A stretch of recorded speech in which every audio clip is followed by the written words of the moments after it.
ঢোকার কোনো চান্সই নাই।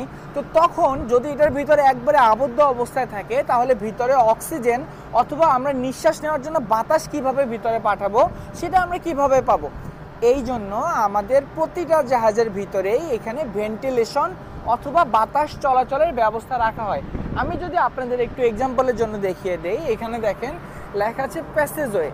এই যে প্যাসেজওয়েটা দেখছেন, ঠিক এটার নিচেই আমাদের চলাচলের একটা রাস্তা আছে, একটা প্যাসেজ আছে, যেটা দিয়ে আমরা জাহাজের ভিতর দিয়েই একদিক থেকে আরেক দিক পর্যন্ত যেতে পারি। তো এই যে প্যাসেজওয়ে, এটার ভিতরে যেন বাতাস চলাচল করতে পারে সেজন্য আমাদের এখানে এই রকমের বাতাস নির্গমনের ব্যবস্থা করা আছে। শুধু এটা প্যাসেজওয়ের জন্য না, জাহাজের প্রত্যেকটা জায়গায় বাতাস যদি স্বাভাবিকভাবে চলতে না পারে তাহলে আমরা সেখানে পাম্প বাতাস চালার জন্য আলাদা আমাদের পাখা থেকে, ব্লোয়ার থেকে, ফ্যান থেকে সেটা চালিয়ে আমরা ভিতরে বাতাস সাপ্লাই করি। তো ধন্যবাদ ভিডিওটি দেখার জন্য। কেমন লাগলো কমেন্টে জানিয়ে দিবেন। ধন্যবাদ আবারও। আসসালামু আলাইকুম।